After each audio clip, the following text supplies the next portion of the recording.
जी गुरुजी। ठीक है। आप में से कितने ऐसे लोग हैं जो जिनके घरों में कोई औषधि का या कोई बीमार नहीं है? सब बीमार है कोई है? गुरुजी। सभी गुरुजी बीमार मेरे है। घर में नहीं है। बहुत अच्छी बात है। लेकिन ऑन एवरेज अगर हम देखेंगे कि तो हमारे आसपास लगभग ऐसा कोई परिवार बिरला ही होगा जहां पर कोई दवाई औषधि का प्रयोग ना कर रहा हो। तो जो भ्रम है, भ्रांति है, उस पर हम थोड़ा सा चर्चा करेंगे। आज हमारे देश में जो सबसे बड़ी विडंबना आ गई है कि हम अपने जीवन से जुड़े हुए जितने भी कार्य हैं, वो मन, भाव, विचार, व्यवहार और व्यवहार, कुछ भी करते हैं, भोजन, सोने, जगने, अगर हमें सोना भी है तो हमें किस तरफ सर करके सोना है, कौन सी करवट लेके सोना है। एक वीडियो हमने देखा था, वो कह रहे थे कि बाईं तरफ करवट लेट के सो। एक दूसरा देखा था, वो कह रहा है कि दाईं तरफ करवट लेके सो। एक तीसरा व्यक्ति था कि भोजन जब आप करो तो जमीन पर बैठ के करो। एक दूसरा आ गया कि भोजन जब आप करो तो उकड़ू बैठ के करो। एक तीसरा आ गया कि भोजन जब आप करो तो इस तरीके से मुट्ठियां बांधो। एक पांचवा आ गया कि भोजन करने के बाद आप इस तरीके से ये ऐसे करिएगा, कुछ कानों को ऐचिएगा, या फिर आप 10 बार अनुलोम विलोम करिएगा, कभी सूर्य नाड़ी से। इस तरीके के नियम आज हम आपके सामने कितने खड़े हुए, जगने, सोने, खाने पीने, मल मूत्र, सभी के लिए खड़े हुए हैं या नहीं? अब आप किन किन नियमों का पालन करोगे, महत्वपूर्ण हिस्सा ये है। क्या इन सभी नियमों का पालन करने में हम आप सब समर्थ हैं क्या? नहीं है, सारे रूल थोड़ी फॉलो कर सकते हैं। इतने नियम हैं हमारे आसपास, इतना ज्ञान है हमारे आसपास, हम इस भ्रम में पड़े हुए हैं कि कौन सा नियम पालन करूं या किसकी बात को हम माने, ताकि हम मन, भाव, विचार और व्यवहार से स्वस्थ हो गए। और स्वस्थ व्यक्ति ही कहीं ना कहीं अपने समाज और संस्कृति का भला कर सकता है। यही प्रश्न आगे आपका भ्रम और भ्रांति को तोड़ेगा। मैं सीधा संक्षेप पर चल रहा हूं। अभी हमारी बहन ने बोला था कि आप भोजन प्रणाली पर बात करिएगा, तो ये प्रश्न का जवाब भी जो मैं कह रहा हूं वो भोजन से ही आपका जुड़ा हुआ है। अभी हम थोड़े से सब आप सिकुड़ के बैठे हुए हैं। मैं पुनः संक्षेप में कोशिश करूंगा, 5 शब्द। सभी सिकुड़ के बैठे हुए हैं और जहां जहां ये सर्दी है वहां पर संकुचन है।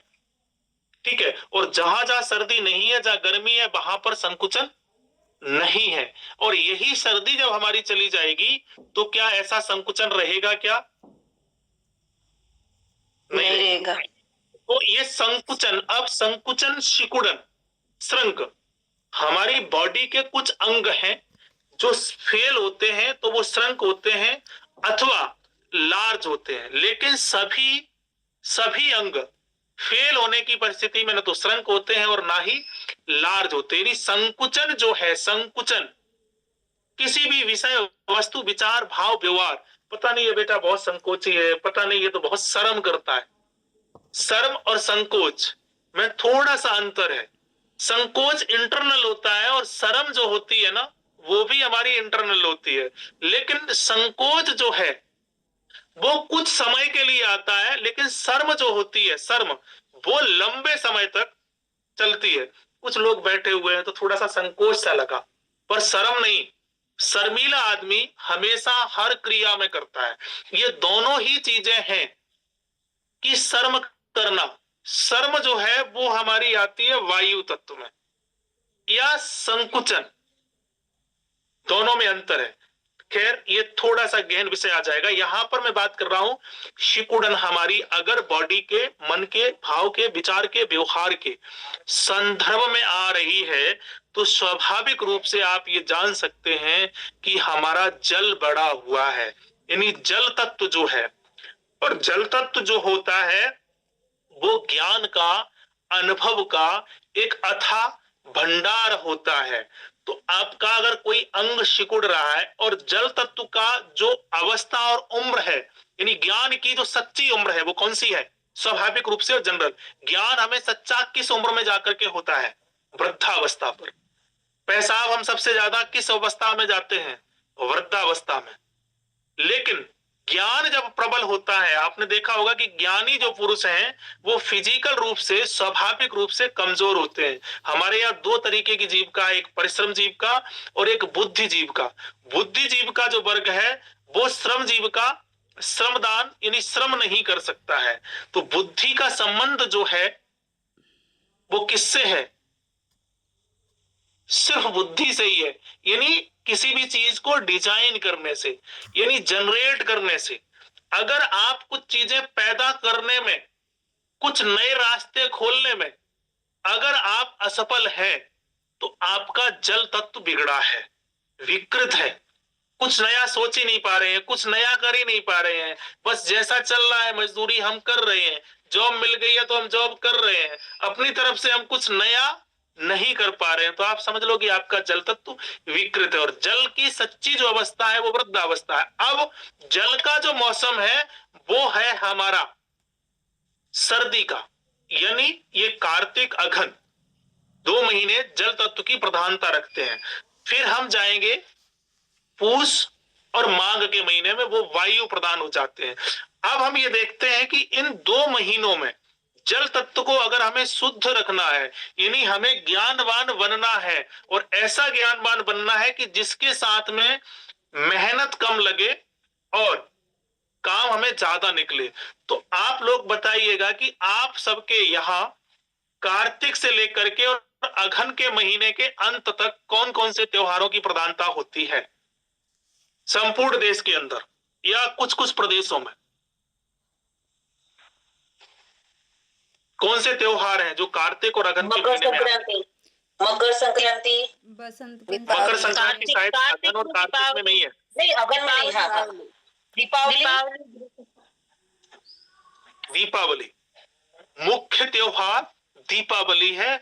और जो लोग कुछ जनरेट नहीं कर पा रहे हैं, ध्यान रखिएगा, उन लोगों को पूरे वर्ष में उनके भोजन में, ध्यान रखिएगा, वही चीजें आप बढ़ा दीजिएगा जो आप दीपावली के त्योहार में प्रयोग करते हैं। दीपावली, और ये पुनः ये ध्यान रखिएगा, मैंने बोला कि जो लोग बुद्धिजीव का होते हैं, यानी बुद्धि का प्रयोग करते हैं, वो शारीरिक क्षमता से कमजोर होते हैं। और बुद्धि का जो सही समय है, यानी सही अवस्था है, वो है वृद्धावस्था। और वृद्ध लोग सही से फिजिकल रूप से, यानी शारीरिक रूप से कमजोर होते हैं।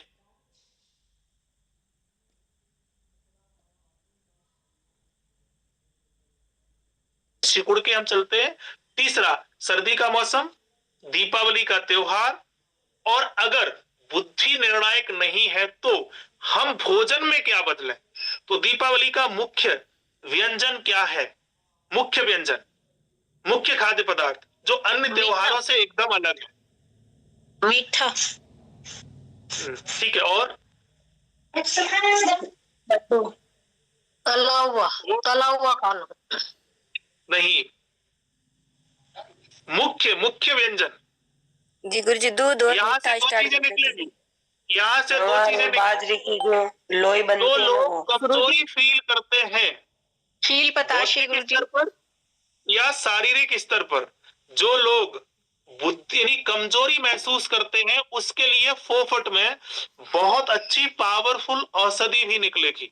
तो आप लोग बताएं, दीपावली का मुख्य व्यंजन क्या है जिसके बिना दीपावली तो मनेगी ही नहीं, मानी ही नहीं जाएगी? खील पताशे गुरुजी, खील बताशे, खील पताशे गुरुजी। चावल चावल, यहाँ पर हम इतने भ्रमित हैं। खील खिलौने, दीपावली का खील खिलौने। मुख्य व्यंजन है जिसके बिना दीपावली मनाई नहीं जा सकती है, वो है खील। मीठा बने ना बने लेकिन बनेगा, कचौड़ी बने ना बने, तला भुना बने ना बने, दो ही मुख्य उसके व्यंजन हैं, दो ही मुख्य उसकी क्रियाएं हैं। एक व्यंजन है हमारा खील बतासे, दूसरा जो है लक्ष्मी जी का पूजन। क्या और त्योहारों में लक्ष्मी जी की पूजा होती है? नहीं। क्या इतनी तत्परता लक्ष्मी पूजन के लिए? अब यहां पर बात मैं करता हूं कि अगर बुद्धि की देवी किसको माना गया है? माता सरस्वती को। सरस्वती को। और यहां मैं बात कर रहा हूं कि जल तत्व आपके बुद्धि से संबंध रखता है, लेकिन यहां तो पूजा हो रही है लक्ष्मी की, लेकिन यहां सरस्वती की पूजा क्यों नहीं हो रही है? तो जो बुद्धि, अगर आपको नए सिरे से बुद्धि को प्रयोग करना है, यानी आप कोई भी नया कार्य बिल्कुल शुरू से कर रहे हैं या करने जा रहे हैं, तो फिर सरस्वती का पूजन जरूरी है। अगर कोई काम आपका फिसल रहा है, नहीं बन पा रहा है, आपका सेटल ही नहीं हो रहा है, या बच्चा जब पढ़ाई के लिए जाता है तो उसका काम सेटल करने में उद्देश्य होता है, या फिर सभी कामों को सेटल कैसे किया जाए उसको सीखने के लिए तैयार होता है, उसकी शुरुआत ही होती है। ठीक है, तो वहां पर वो सरस्वती का पूजन करेगा। ध्यान रखिएगा, यहां पर सेटलमेंट के लिए हम काम कर रहे हैं तो लक्ष्मी का पूजन करेगा।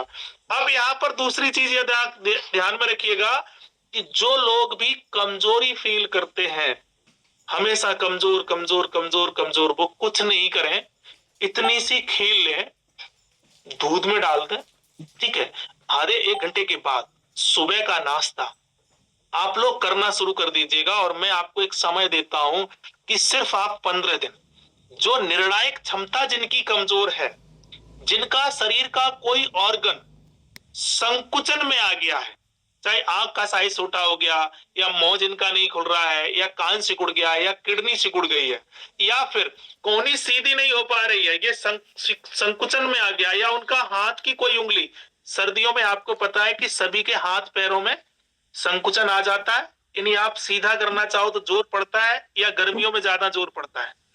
कौन से मौसम में सर्दियों में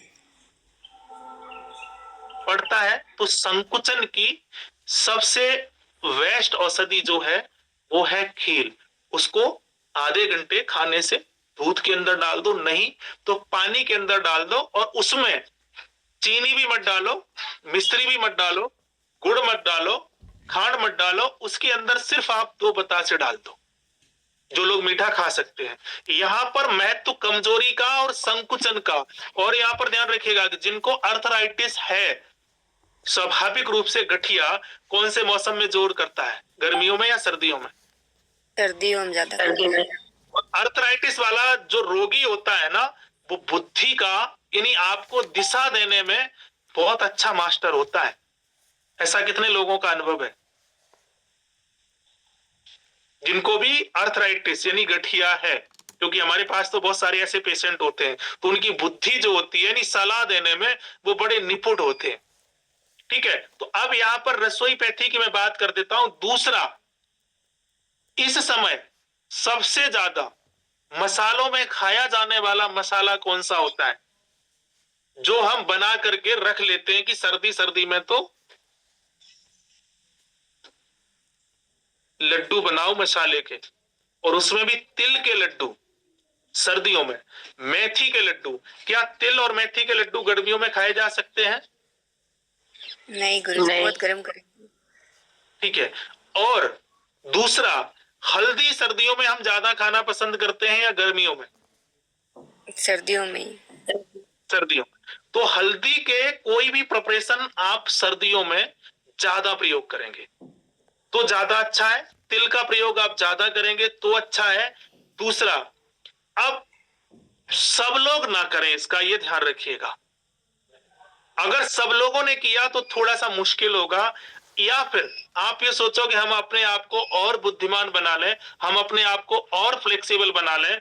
आज जो भ्रम यानी हम बीमार ही ना पड़े, उसके लिए अगर आप कोई प्रयोग करेंगे तो वो आपको वर्ष भर का प्रयोग नुकसान करेगा। अगर आप स्वस्थ हैं, मस्त हैं, अच्छे हैं, कमजोरी फील नहीं कर रहे हैं, फ्लेक्सिबल हैं, फिर अगर आप खील का सेवन करेंगे तो आपको नुकसान करेगी लगातार में।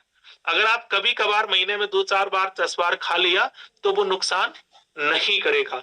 तो जल को बैलेंस करने के लिए, जल को संतुलित करने के लिए, जल का सदुपयोग करने के लिए आप, और कोई भी शरीर का अंग आपका संकुचन की तरफ जा रहा है, श्रंक हो रहा है, मैंने इसका प्रयोग किडनी फेलियर पर कई रोगियों पर किया है तो उनको आशातीत परिणाम मिले हैं, लेकिन ठीक नहीं हुए इससे, ये ध्यान रखना। ठीक रखने के लिए हमारे यहाँ परहेज भी जरूरी है।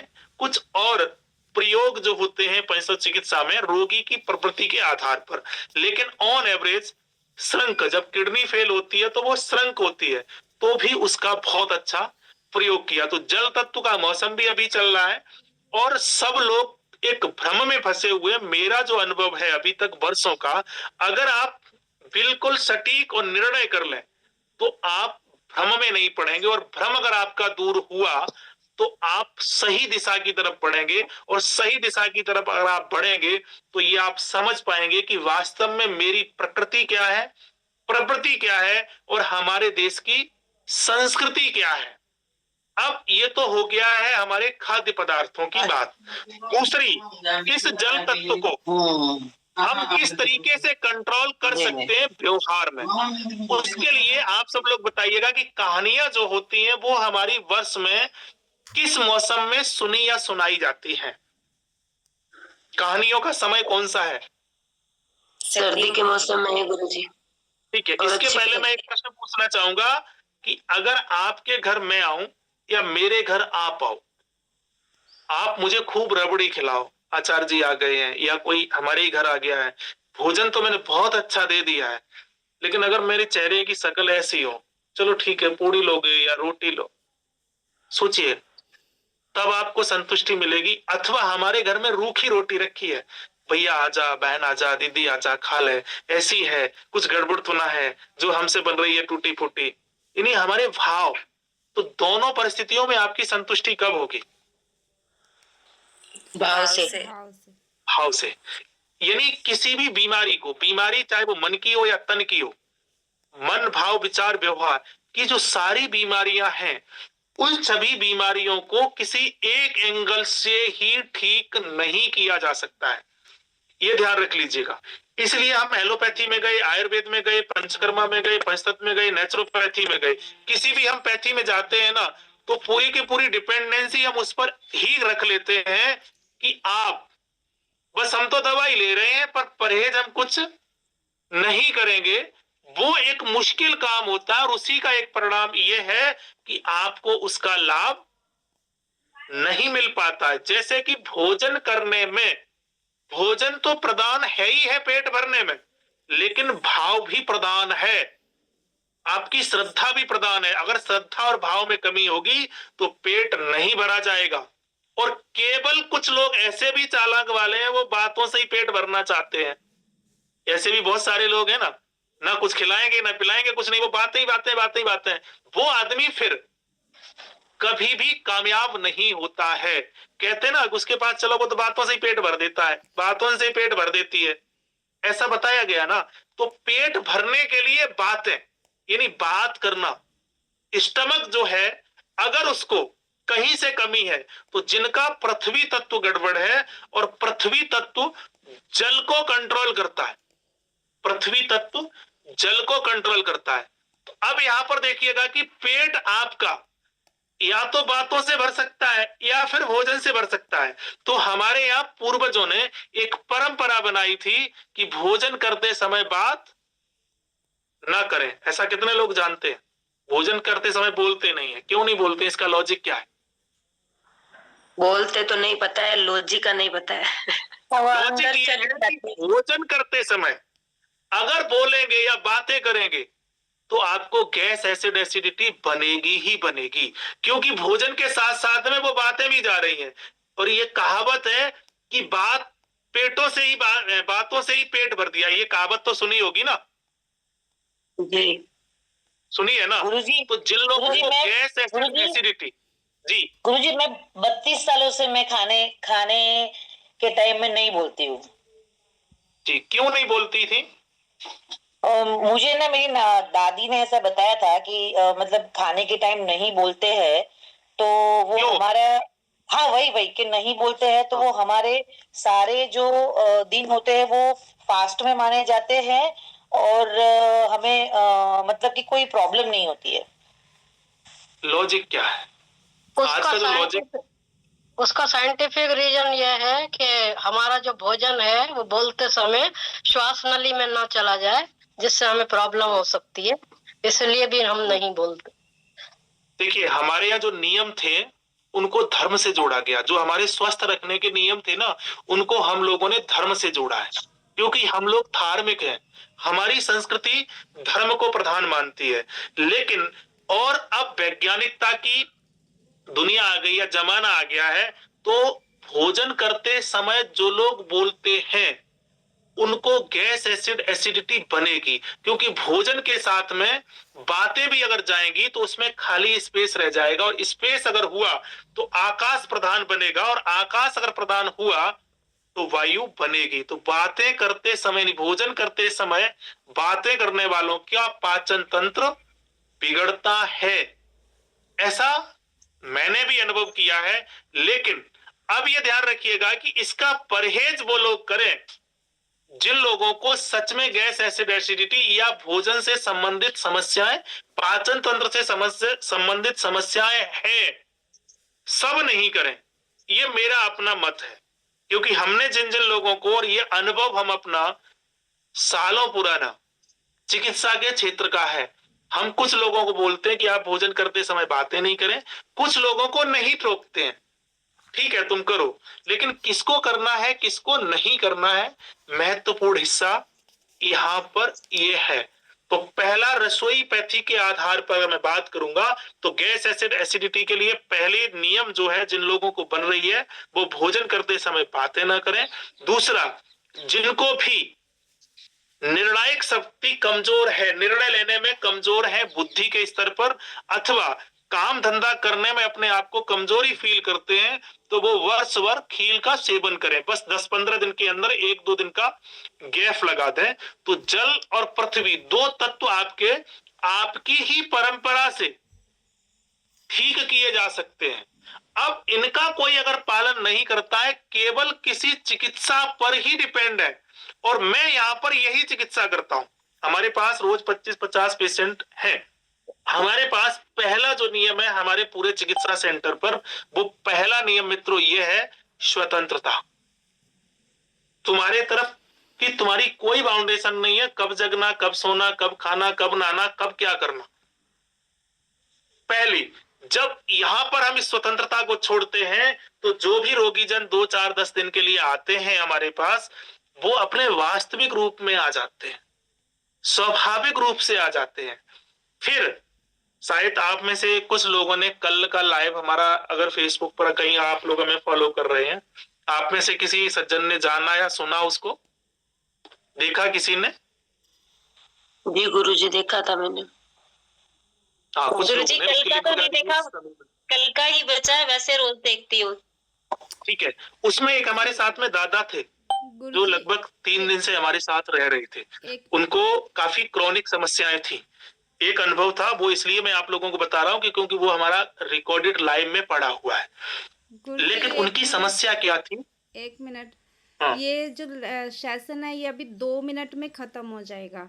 अगर ये है कि इसको रीज्वाइन करें दोबारा से, क्योंकि एक बार ये बोलना जरूरी था। कोई बात नहीं है, रिज्वाइन नहीं करेंगे दीदी, मेरे पास भी थोड़ा सा समय कम है। मैं सिर्फ यही कर रहा हूँ कि आज का जो सेशन है, अगर आप लोगों ने रिकॉर्डेड किया हुआ है, खील, दीपावली, पेट, गैस एसिड एसिडिटी, कमजोरी और थकान के लिए, बस जो लोग फील कर रहे हैं वो इसको पालन कर लें। अगला सेशन आप 5 दिन के बाद, 6 दिन के बाद दोबारा से रख लीजिएगा। और कल का जो लाइव सेशन हमारा रहा है फेसबुक पर, उसकी लिंक भावना दीदी समूह में डाल दीजिएगा। ये सिर्फ 2 वीडियो आप लोग देख लें, उसके हिसाब से अपने प्रश्न बना लेंगे।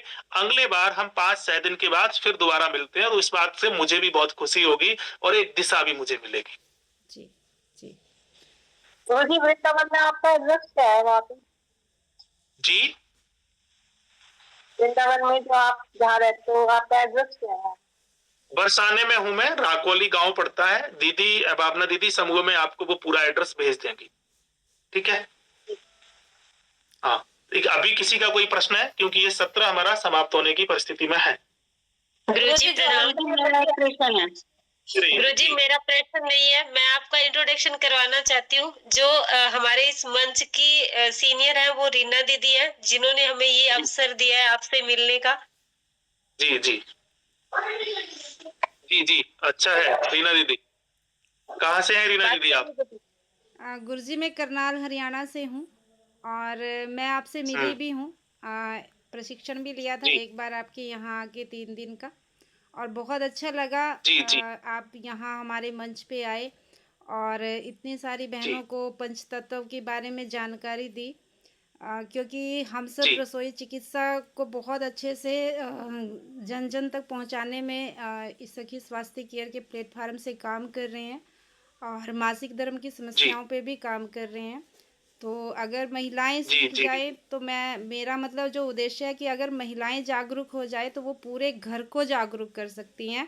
पुरुषों से ज़्यादा महिलाओं को जागरूक करने की ज़रूरत है, जो मेरा अपना मानना है। और बहुत अच्छा लगा आज, जी आपका दीदी। बहुत बहुत धन्यवाद। आप का कीमती समय हमें मिला और इस अनमोल जी जानकारी भी हमारी बहनों तक पहुंची और मैं आशा करती हूँ कि दूसरा सेशन भी बहुत जल्द होगा जिसमें इनके जो सवाल जवाब रहेंगे तो वो उससे भी मतलब बहुत अच्छा होगा। तो बहुत बहुत धन्यवाद आपका।